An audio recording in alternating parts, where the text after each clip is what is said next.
본문에서 이 에스겔이라는 사람은 이스라엘 백성들과 함께 그 바벨론으로 이제 포로로 잡혀왔습니다. 이제 포로로 잡혀온 사람들 사실 잘 겪어보지 않아가지고 그 비참함을 잘 모르겠지만 몇 년 전에 이제 군함도라는 그 영화가 개봉을 한 적이 있었는데 그 군함도는 이제 그 일본에 있는 바다 한가운데 있는 섬이죠. 근데 그 섬 아래에 이제 탄광이 있습니다.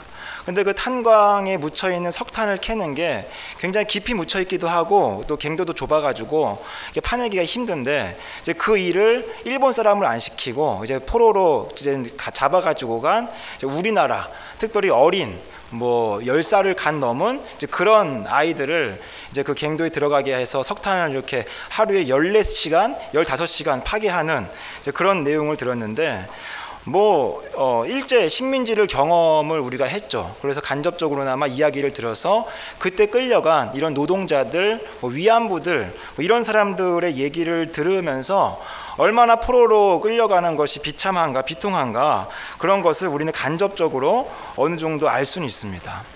지금 에스겔이 이러한 포로의 비통한 그리고 비참한 심정을 가지고 지금 그발 강가에서 하나님께 묻고 또 묻는 것이죠. 자신과 자신의 동포와 이스라엘의 미래가 앞으로 이제 어떻게 펼쳐질까에 대해서 에스겔이 이제 묻고 있습니다. 그런 에스겔에게 하나님께서 너희들이 왜 이 지경이 될 수밖에 없었는가 이유를 17절에서 설명을 해 주셨는데 그것이 죄 때문이었죠. 원래 출애굽기 19장에 의하면 하나님이 이 이스라엘 민족들을 선택하시면서 너희들을 거룩한 나라, 제사장 나라로 삼겠다라고 말씀을 하셨고 하나님의 통치를 이 땅에서 실현을 했어야 했는데 근데 전혀 그런 것은 하지 않고 오히려 우상을 숭배하고 많은 피를 흘려서 하나님께서는 신명기에서 약속하신 것처럼 이스라엘 백성들을 심판하실 수밖에 없었습니다. 근데 이제 문제가 생겼죠. 이렇게 하나님께서 심판하실 수밖에 없어서 심판을 했는데 하나님의 영광에 금이 가고 문제가 생기기 시작을 했습니다. 그러니까 주변 나라들이 이렇게 이스라엘을 본 거죠. 너희들은 하나님이 지키는 나라인데 어떻게 그 너희 민족이 망할 수가 있고 너희 나라가 망할 수가 있느냐. 너희가 섬기는 그 하나님이라는 신 별로 힘도 없고 너희 백성을 포기할 수밖에 없는 무능력한 존재 아니냐라는 지탄이 쏟아지기 시작을 했습니다. 이 때문에 하나님께서는 자신의 영광을 위해서라도 이스라엘 백성들을 구원하시겠다라고 말씀을 하셨죠. 그리고 구원을 주셨는데 근데 그 구원이 단순히 그냥 위험에서 끄집어내준 구원에서 그치는 것이 아니고 구원 이후에 구원받은 백성으로 살기에 부족함이 없도록 필요한 모든 것들을 공급해 주시고 그것을 받아 누릴 수 있도록 아예 성령께서 함께 하셔서 민족의 특성 자체를 바꿔주신다라고 하시면서 말씀하셨습니다. 그리고 더 나아가서 너희들에게 그 구원의 풍성함까지도 기근을 넘어서 풍성함을 누리겠다라고 이제 말씀을 하셨습니다. 그러니까 우리가 누리고 있는 구원이 이것과 똑같죠. 원래 전적인 우리의 책임으로 말미암아 인류에게 죄가 들어왔습니다.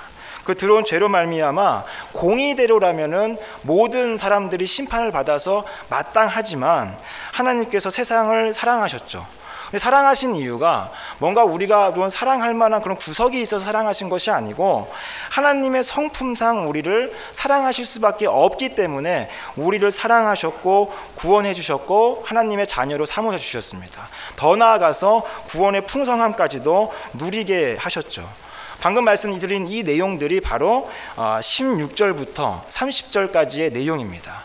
이렇게 지금 하나님께서 이스라엘 백성들에게 그리고 우리에게 구원을 어떻게 주셨는지 쭉 설명하셨는데 그 다음에 나오는 내용이 31절입니다. 근데 31절의 내용을 읽으셔서 아시겠지만 좀 내용이 이상하죠. 제가 다시 한번 31절을 읽어드리겠습니다. 그때 너희가 너희 악한 길과 너희 좋지 못한 행위를 기억하고 너희 모든 죄악과 가증한 일로 말미암아 스스로 밉게 보리라 라고 말씀하고 있습니다. 여기서 밉게 본다라는 이 밉게 본다 이 뜻이 뭐냐면 우리를 굉장히 싫어하고 우리를 불쾌하게 여기고 미워하는 겁니다. 굉장히 혐오하고 굉장히 격렬하게 나 자신을 스스로 역겨워한다라는 그런 뜻이 밉게 본다라는 의미입니다. 그러면은 하나님께서 16절부터 30절까지 이렇게 풍성한 구원을 주신다라고 하셨는데 왜 그 구원의 내용 다음에 31절과 같은 말씀을 하셨는가? 우리가 이것을 이해하기 위해서 우리에게 주어진 구원에 대해서 다시 한번 살펴볼 필요가 있습니다. 먼저 구원이라는 것은 한번 좀 다시 한번 생각을 해보면 구원은 한 단계로 이루어진 것이 아니죠. 세례교육을 할 때 다 들어보셔서 아시겠지만 구원이라는 것은 9단계에 걸쳐서 이루어져 있습니다. 제일 처음에 소명, 그 다음에 중생, 그리고 믿음, 회심, 칭의, 양자, 성화, 성도의 견인, 영화, 이렇게 9가지의 단계로 이루어져 있습니다. 그러니까 구원받은 사람에게는 구원받았다라고 한다면 방금 말씀드린 이 9가지의 단계가 마땅히 나타나야만 한다는 것이죠.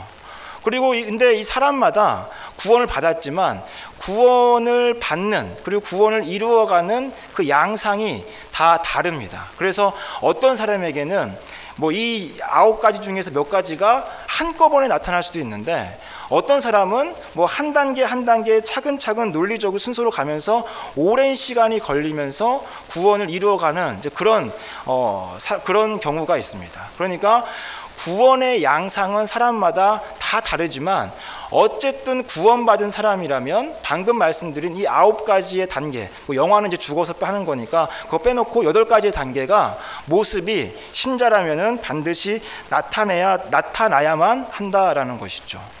그러면 방금 말씀드린 이 9가지 단계, 이 구원의 단계 중에서 오늘 이 본문 말씀이 해당되는 부분이 있습니다. 그러니까 에스겔 36장 16절부터 36절까지의 말씀은 구원의 9가지 단계를 얘기해 주고 있는데 오늘 31절은 이 9가지 단계 중에서 한 단계를 얘기를 해주고 있습니다. 그러면 이 9가지 단계 중에서 오늘 31절은 어디에 해당하는가? 그것은 회심에 속해 있다라고 볼 수 있습니다. 그러니까 방금 말씀드린 이 31절, 이것은 우리 구원의 단계에서 회심에 속해 있다라고 볼 수가 있다라는 것이죠. 그러니까 9가지 단계 다시 한번 생각해 보면 소명, 그 다음에 중생, 그리고 믿음, 회심이죠. 그러니까 4번째입니다. 어떤 사람은 이 믿음과 회심을 거꾸로 보는 경우도 있는데 크게 상관은 없습니다. 그럼 회심이라는 것이 뭔가 다시 한번 좀 생각을 해볼 필요가 있습니다.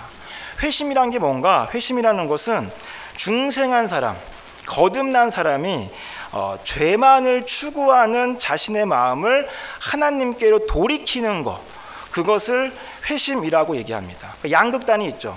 죄를 향한 죄가 여기에 있고 하나님이 여기 있다면 모든 세상 사람들은 이 죄만을 향해서 나아가고 있지만 중생한 사람, 거듭난 사람은 이 죄를 향해 있는 마음이 돌이켜져서 하나님을 향하게 되는 겁니다. 그러니까 죄로 향해 있는 내 마음이 하나님께로 돌이켜지는 것, 이것을 가리켜서 회심이다라고 얘기를 합니다.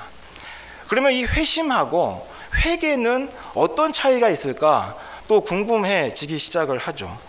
먼저 회심이라는 것은 회개를 포함하고 있습니다. 그러니까 회심 안에 회개가 들어있는 거죠. 방금 말씀드린 이 죄로 향해 있는 내 마음이 돌이켜지는 이 순간도 회심이지만 회개의 순간들도 다 회심에 포함이 됩니다. 그 회개라는 것은 뭔가? 회개라는 것은 우리가 마음이 돌이켜진 다음에 하나님을 향해 나아가게 되죠. 나아가면서 점점 예전에 가지고 있었던 죄의 습성들, 나쁜 것들이 하나씩 고쳐지는데 그 하나씩 고쳐지는 개별적 사건을 가리켜서 회개라고 얘기를 합니다. 그러니까 이 회개 전체를 회심이 포함을 하고 있는 거죠. 그러니까 회심 안에서 회개가 이루어져 간다라고도 볼 수가 있고 구원받은 이후에 회심을 이루어 간다라고도 얘기를 할 수가 있습니다. 그러니까 오늘 본문은 이 2가지를 다 얘기를 하는 거죠. 오늘 본문은 이 31절은 회심을 얘기하는데 죄로 향해 있던 나의 마음이 돌이켜지는 것뿐만 아니라 더 나아가서 하나님을 닮아가는 그 회개의 과정들이 점점점 이루어지는 이 과정까지도 오늘 본문이 얘기를 하고 있습니다. 우리가 회심을 하게 되면 회심으로 인해서 신자에게 나타나야 되는 여러 가지 반응들이 있습니다. 먼저 어떤 것들이 있냐면 회심을 하게 되면 먼저 죄가 무엇인지 알게 됩니다. 회심하기 전에는 단순히 죄라고 하면은 헌법이나 뭐 국가가 가지고 있는 법을 어긴 것이 죄다라고만 알고 있지만, 회심 이후에 우리가 알게 되는 죄의 개념은 뭐냐면 하나님의 말씀을 순종하지 않고 어기는 것, 그것이 죄다라고 우리가 알게 된 이유가 뭐냐면 회심을 했기 때문에 그렇습니다. 그리고 또 회심을 하게 되면 우리에게 어떤 것이 있냐면 죄에 대한 죄 고백과 슬픔이 있습니다. 그렇기 때문에 회심 이후에 어떤 사람이 뭐 회심 전이나 회심 이후나 항상 뭐 특별한 뭐 차이 없이 떳떳하다 이렇게 그런 모습을 보일 수가 없는 것이죠. 밀양이라는 영화를 아마 보신 분들이 계실 겁니다. 그 밀양 영화에서 이제 주인공은 아니고 밀양 영화의 그 주인공 되는 여자의 아들을 그 아들이 다니는 학원의 원장이 죽였습니다. 그래서 이제 감옥에 갔고, 그래서 그 감옥에 된 원장을 그 죽은 아들의 엄마가 면회를 신청해서 만나게 되죠. 그때 이 원장이 그런 얘기를 하죠. 하나님께서, 그러니까 예수님께서 나를 용서하셨습니다 라고 얘기를 합니다. 그런데 거기서 그 자기가 죽인 아들의 엄마에게 사과는 하지 않는 거죠. 이 모양을 오늘 이 말씀에 비춰보자면 이렇게 설명을 할 수도 있을 것 같습니다. 그 학원 원장은 거듭남은 경험을 했지만 회심은 아직 경험하지 못한 것이 아닌가. 왜냐하면 회심이라는 것도 두 가지로 나눌 수가 있는데, 한 가지는 결정적 회심입니다. 그러니까 거듭나자마자 내 마음이 바로 돌이켜지는 경우가 있는데, 또 하나는 점진적인 회심도 있습니다. 시간이 지나면서 점점점 회심의 경험을 하게 되는 거죠. 만약에 그 원장이 자신이 얘기한 하나님께서 나의 죄를 용서하셨습니다, 그 말이 사실이라면 아마 이 원장은 결정적인 회심을 경험하는 것이 아니라 점진적인 회심을 경험하고 있는 것이 아닐까라고 생각은 할 수 있습니다. 물론 이게 정확한 것은 아니지만 그런 식으로 회심을 경험하게 되면 반드시 죄고백과 슬픔이 있죠. 그리고 하나님과 사람들에게 그것을 표현하게 됩니다. 그리고 회심을 하게 되면 죄에 대한 증오를 가지게 됩니다. 죄를 격렬히 싫어하죠. 그래서 바울과 같이 나는 곤고한 사람이다라고 고백을 할 수밖에 없습니다.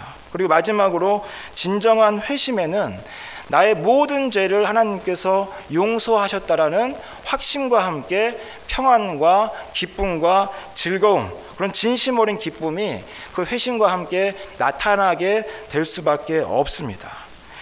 그러면 오늘 이 본문 내용, 방금 읽으신 이 31절의 내용은 그럼 어떤 내용인가? 그것은 회심 이후에 필연적으로 겪게 될 수밖에 없는 그 죄의 쓰디쓴 결과로 인한 죄에 대한 진정한 슬픔을 오늘 본문이 얘기하고 있다라고 얘기할 수 있고, 이 과정은 구원받은 자라면 반드시 겪을 수밖에 없다라는 것을 좀 기억을 해야 합니다. 그럼 성경에 이런 모습을 보여주는 인물들이 많이 있는데, 대표적인 인물 한 명만 꼽자면 베드로가 있습니다.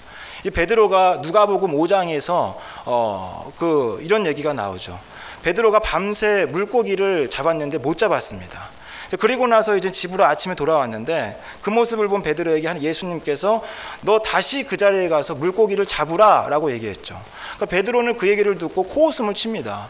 절대로 밤새도록 잡지 못한 그곳에는 고기를 잡을 수가 없기 때문에 가더라도 허탕을 칠 게 100%입니다. 그럼에도 불구하고 회의적인 마음을 가지고 그냥 한번 가보자 했는데 구물이 찢어지도록 베드로가 물고기를 잡았습니다. 그것을 통해서 베드로가 깨닫게 된 사실은 뭐냐면, 절대로 일어날 수 없는 기적이 일어난 것을 보고 그 기적을 말씀하신 저분은 하나님만이 이루실 수 있는 기적을 보여주셨기 때문에 저분은 하나님이시구나라고 하면서 그때 베드로가 예수님을 하나님으로 깨닫기 시작을 합니다. 그래서 그때 베드로가 예수님께 이런 얘기를 하는 것이죠. 주여 나를 떠나소서 나는 죄인이로소이다 라고 얘기한 겁니다.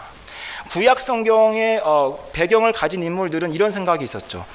죄를 가진 인간이 하나님을 만나면 그 부정한 인간이 거룩하신 하나님을 만나면 죽을 수밖에 없다라는 생각을 가지고 있었기 때문에 죄를 가진 그 베드로가 하나님이라고 인정되는 저 예수님을 만나면 자신이 죽을 것을 알고 저를 떠나소서 저는 죄인입니다 라고 베드로가 고백을 한 것입니다. 그럼 이 장면이 우리에게 시사하는 바가 뭔가? 그것은 하나님을 만난 한 인간이 자신의 죄인됨을 발견하고 그리고 그것을 두려워하고 슬퍼하며 자기를 혐오하고 있는 것을 이 베드로를 통해서 확인을 할 수가 있습니다. 회심을 이때 베드로가 경험하게 된 것이죠. 욥도 그랬습니다. 욥도 그랬죠. 하나님께 항변을 했던 욥인데 그런 욥이 하나님의 임재를 경험하고 나니까 이런 말씀을 합니다. 내가 주께 대하여 귀로 듣기만 하였사오나 이제는 눈으로 주를 배웁나이다. 그러므로 내가 스스로 거두어드리고 티끌과 재 가운데서 회개하나이다 라고 하면서 회심을 경험하고 자신을 밉게 보기 시작을 하죠. 성경의 많은 인물들이 이런 양상을 보여주었습니다. 그러므로 하나님을 만나서 구원을 경험한 사람들에게는 반드시 에스겔 36장 31절과 같은 너희 악한 길과 너희 좋지 못한 행위를 기억하고 너희 모든 죄악과 가증한 일로 말미암아 스스로 밉게 보리라 라는 말씀을 구원받은 사람은 경험을 할 수밖에 없다라는 것이죠. 그런데 이 회심의 경험을 우리가 얘기를 하면 세상 사람들은 이것을 굉장히 싫어합니다. 이러한 경험이 사람을 불행하게 하고 우울하게 만든다라고 얘기를 하죠. 그러면서 이제 그 사람들은 뭐라고 얘기하냐면 사람이라는 것은 죄로 가득한 존재가 아니고 사람은 무한한 잠재력과 가능성을 지닌 존재이기 때문에 그럼 우울한 얘기, 불행한 얘기 더 이상 하지 말고 잘 될 수 있는 얘기, 잘 될 얘기, 나한테 있어서 좋은 얘기 그런 얘기들을 해야지 왜 교회 가면 그런 불행하고 나를 우울하게 만드는 그런 이야기를 하냐라고 얘기를 합니다. 그리고 여기에 교회까지도 이제 편승을 해서 요즘에는 죄와 같은 그리고 회심과 같은 이런 구원의 핵심 교리들을 교회에서까지도 잘 얘기하지 않는 경우가 있습니다. 제가 이제 교회 사역을 쉬고 있는 동안 동네에 있는 몇 교회를 돌아다녀 봤는데 그 중에 한 교회에서 어떤 목사님이 이렇게 말씀하셨습니다. 일주일 동안 세상에서 그렇게 고통받고 힘들게 살아오셨는데 이 주일까지도 여러분들에게 제가 나쁜 얘기나 어떤 무거운 얘기를 하면 안 될 것 같습니다 라면서 저는 좋은 얘기, 복에 관련된 그런 얘기만 앞으로 하겠습니다라고 얘기를 했는데 그 같은 경우가 바로 이런 경우죠. 교회들도 이런 세상의 분위기에 편승해서 죄와 회심과 같은 구원의 핵심 교리들을 얘기하지 않는다라는 것이죠. 여기서 한번 우리가 확인을 해볼 필요가 있습니다. 정말로 회심 교리가 세상 사람들이 얘기하는 것처럼 우리를 우울하게 만들고 우리를 불행하게만 만드는 것인가? 이것을 성경을 통해서 한번 좀 확인할 필요가 있는데 우리 한번 찾아보겠습니다. 디모데전서 1장으로 한번 우리 가서 정말로 회심의 이야기가 우리를 우울하게만 만드는 것인가 한번 확인해 보겠습니다. 디모데전서 1장입니다. 디모데전서 1장 12절부터 17절까지 말씀을 우리 한번 찾아보도록 하겠습니다. 디모데전서 1장 12절부터 17절까지 말씀입니다. 디모데전서 1장 12절부터 17절 말씀 교독하겠습니다. 제가 먼저 읽겠습니다. 나를 능하게 하신 그리스도 예수 우리 주께 내가 감사함은 나를 충성되이 여겨 내게 직분을 맡기심이니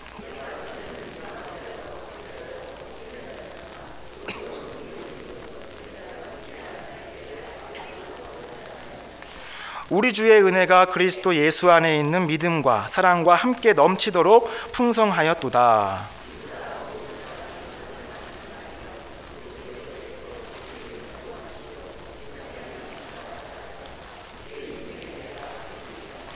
그러나 내가 긍휼을 입은 까닭은 예수 그리스도께서 내게 먼저 일체 오래 참으심을 보이사 후에 주를 믿어 영생 얻는 자들에게 본이 되게 하려 하심이라.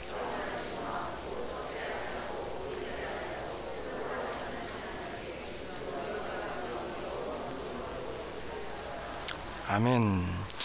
네, 회심 후에 자기를 밉게 본 성경 인물 중에 대표적인 사람이 바로 이 바울이죠. 방금 읽으신 이 디모데전서 1장 15절에서 이렇게 확실히 얘기를 해주고 있습니다. 죄인 중에 내가 괴순이라 라고 바울이 자기가 고백을 하고 있는 것이죠. 그러니까 이것은 세상에 많은 사람들이 존재하는데 존재하는 모든 사람들 중에서 내가 가장 악한 사람이다 라고 바울이 깨닫고 고백을 하고 있는 것입니다. 근데 더 신기한 건 뭐냐면 이 고백을 지금 바울이 언제 하고 있는가? 자신이 죽기 직전 말년에 이것을 고백하고 있습니다.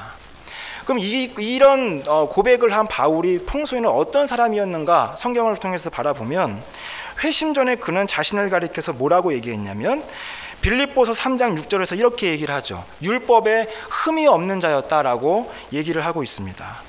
그런데 회심 후에 이 바울이 어떻게 바뀌었냐면 고린도전서 15장 9절에서 이렇게 말씀하고 있는데 나는 사도 중에 지극히 작은 자라 라고 얘기하고 있습니다.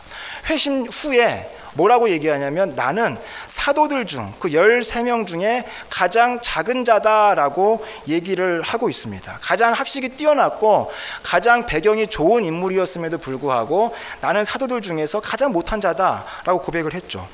근데 그 시간이 좀 더 지나가지고 다시 한번 자기에 대해서 고백을 하는데 에베소서 3장 8절에 바울이 이렇게 고백을 하고 있습니다. 모든 성도 중에 지극히 작은 자보다 더 작은 나에게. 그러니까 사도 중에 가장 작은 자였는데 시간이 지나서 자신을 보니까 나는 사도들뿐만이 아니라 더 확장해서 모든 하나님의 성도들 중에서 가장 작은 자다라고 고백을 하고 있습니다. 그런데 그렇게 고백했던 이 바울이 좀 더 시간이 지나서 말년이 되니까 오늘 이 15절 같이 이렇게 자신에 대해서 고백을 하는 거죠. 나는 죄인 중에 괴순이라 라고 고백을 하고 있습니다.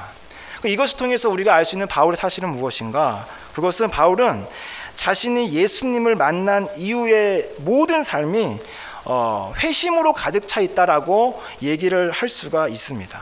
그러니까 바울은 예수님을 만난 이후에 30년은 안 만났고 그 뒤에 회심한 이후 30몇 년을 살았는데 그 30몇 년 동안 바울은 어떤 인생을 살았는가 여러 가지로 평가할 수 있겠지만 그 중에 하나의 평가가 될 수 있는 것은 바울은 평생 동안 회심의 과정을 이루며 살았다라고 이런 고백들을 통해서 확인할 수가 있습니다. 바울만큼 이 회심의 경험을 가지고 충실히 살았던 인물은 아마 없을 거라고 저는 생각을 합니다. 바울이 시간이 지날수록 회심의 경험이 점점 더 깊어져 갔습니다.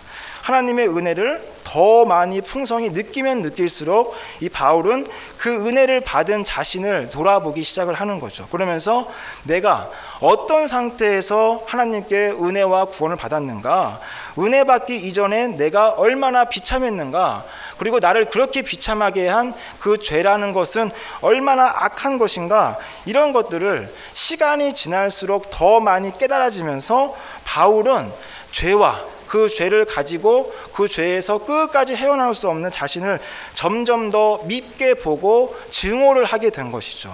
이런 것들을, 이런 고백들을 통해서 우리가 확인을 할 수가 있습니다. 바울은 평생에 걸쳐서 이런 회심의 경험을 했는데, 그러면 바울이 정말로 이런 우울증이나 불행하게 하는 이런 회심을 평생 경험했으니까 정말로 바울이 어떤 공황장애나 우울증에 걸렸나 한번 확인을 해보니까 딤전 1장 14절에서 바울이 이렇게 고백을 하죠. 우리 주의 은혜가 그리스도 예수 안에 있는 믿음과 사랑과 함께 넘치도록 풍성했다라고 얘기를 하고 있습니다. 그러니까 회심의 경험을 평생 동안 했는데 그 경험을 통해서 바울이 경험한 것은 오히려 우울해지거나 공황장애에 빠지거나 그런 것이 아니고 오히려 그 경험을 통해서 무한하신 하나님의 축복과 은혜를 경험했다라고 얘기를 하고 있습니다. 그러니까 회심으로 인해서 이 바울이라는 인물은 하나님께 주신 은혜 안에서 죄를 더 깊이 알아가고 자신의 죄악됨을 더 알면 알수록 동시에 바울은 그 모든 것을 상쇄하고도 남을 만한 하나님의 은혜를 이 바울이 이제 경험을 한 거죠. 그러니까 에스겔서 36장 30절에서 얘기하고 있는 그 구원의 풍성함을 어디를 통해서 바울은 경험했는가? 자신을 밉게 보는 과정, 회심을 통해서 바울은 경험을 했습니다. 그래서 이 디모데전서 1장 17절에서 바울이 이렇게 얘기를 하고 있죠. 영원하신 왕 곧 썩지 아니하고 보이지 아니하고 홀로 하나이신 하나님께 존귀와 영광이 영원 무궁하도록 있을지어다 아멘 하면서 자신의 기쁨과 찬송과 영광을 하나님께 올려드리고 있는 그 바울의 모습을 이 디모데전서 1장 12절 17절을 통해서 우리가 확인을 할 수가 있습니다. 정리하면 이렇게 할 수 있죠. 자신을 믿게 보게 됨으로써 자신의 죄인됨을 더 깊이 깨달아가면 깨달아갈수록 그런 나를 용납해 주시고 그런 나를 자녀 삼아 주신 하나님의 은혜를 바울과 신자들은 더 풍성하게 누릴 수 있다라는 것입니다. 그래서 1520년에 살았던 그 영국의 토마스 빌리라는 사람이 이런 고백을 했습니다.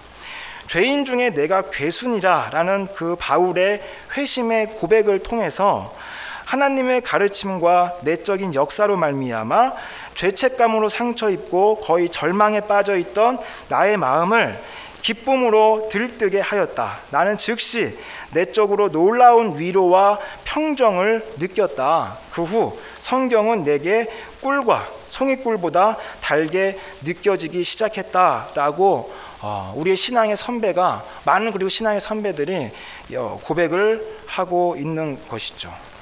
세상 사람들이 이렇게 얘기합니다. 세상 사람들은 회심의 경험, 우리를 너무나 우울하게 하고 너무나 불행하게 하고 오히려 이 현대 사회에 적응 못하게 하는 그런 요소들을 교회가 지워버리면 한번 교회에 나가는 것을 생각해 보겠다라고 하지만 오늘 이 바울과 우리의 신앙의 선배들의 모습을 통해서 확인할 수 있는 것은 뭐냐면 그 회심의 경험을 통해서 세상 사람들이 가질 수도 없는 자유함과 위로와 평강과 기쁨과 같은 그런 구원의 풍성함을 이 평생에 걸친 회심의 과정을 통해서 우리가 경험할 수 있고 얻을 수 있다라는 사실을 기억하시길 바랍니다. 그래서 바울이 평생을 걸쳐서 그러했던 것처럼 죄인이었던 나를 구원해 주신 하나님의 은혜를 날마다 평생 풍성하게 누리며 사시는 그런 저와 여러분 되시기를 바랍니다. 기도하겠습니다.